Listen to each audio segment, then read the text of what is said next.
दोस्तों, ये जो कहानी मैं आपको सुनाने वाला हूँ, ये बहुत ही इंटरेस्टिंग स्टोरी है।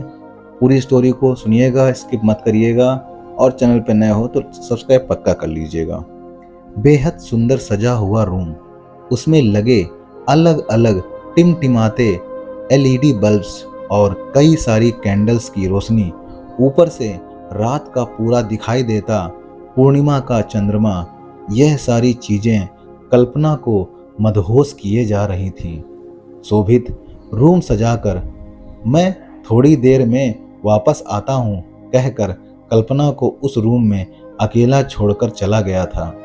कल्पना जो शोभित से इतना प्यार करती थी कि उसके लिए उसके एक बार कहने से ही अपना घर छोड़कर उसके साथ आ गई थी, इस बात का उसको कोई अफसोस नहीं था।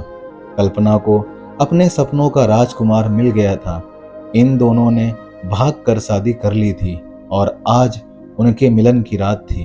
कल्पना बड़ी बेसब्री से प्रेमी का इंतजार कर रही थी। डोर बेल सुनते ही कल्पना के अरमान जैसे जाग उठे। उसने सोचा आखिरकार मिलन की वह घड़ी आ गई जिसका उसे कब से इंतजार था। दौड़कर कल्पना ने दरवाजा खोला और जो सामने उसने देखा उससे उसके सारे अरमान धरे के धरे रह गए। दरवाजे पर शोभित खड़ा था, लेकिन अकेला नहीं, वह अपने साथ 8 लोगों को लेकर आया था। वह सभी आदमी थे उसी की उम्र के। उन्हें देखकर कल्पना ने शोभित की तरफ सवालिया नजरों से देखा, जैसे पूछ रही हो यह क्या मजाक है। शोभित कल्पना की ओर बढ़ा और उसे अपने आलिंगन में भर लिया और बोला, डरो मत मेरी जान, यह सब आपने ही आदमी हैं। शोभित सबको रूम के अंदर लेकर गया। कल्पना सबको पानी देने गई, तब सब उसको छेड़ने लगे, जिसका वह विरोध करने लगी और उसे यह देखकर बहुत आश्चर्य हुआ कि शोभित कुछ भी नहीं बोल रहा था। उसका दिल तब टूट कर चूर चूर हो गया जब शोभित ने कहा कि जो सबसे ज्यादा दाम लगाएगा कल्पना के साथ वही आज रात बिताएगा।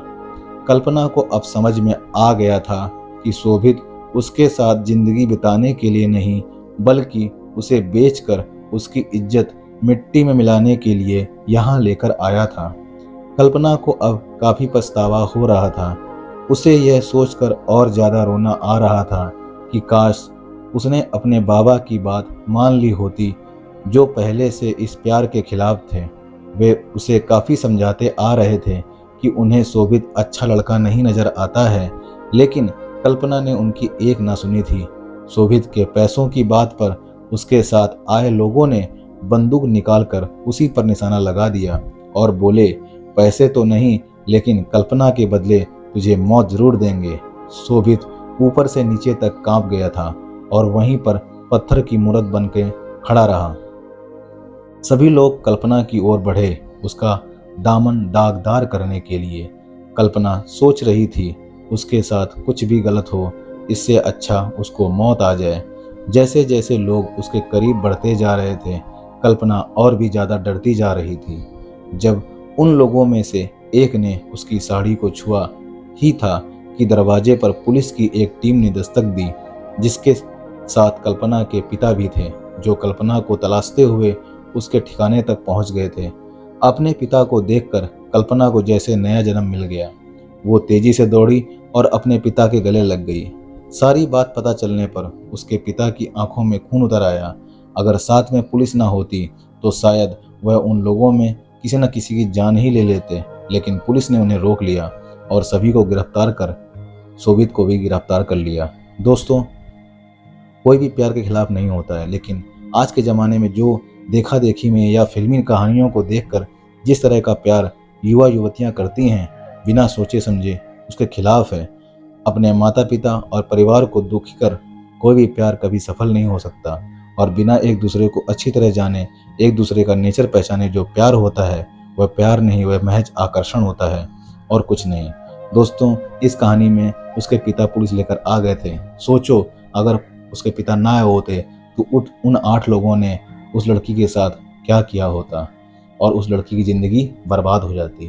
तो दोस्तों, बिना सोचे समझे सभी लड़कियों के लिए मैं एक बोलता हूँ कि बिना सोचे समझे किसी लड़के से प्यार ना करें, और प्यार कर भी लें तो उसके बारे में जाने पहचाने तभी शादी करें। कहानी पसंद आई हो तो चैनल को लाइक, सब्सक्राइब और शेयर जरूर करना। मिलते हैं अगली ऐसी सच्ची कहानी में, तब तक के लिए जय हिंद, जय भारत।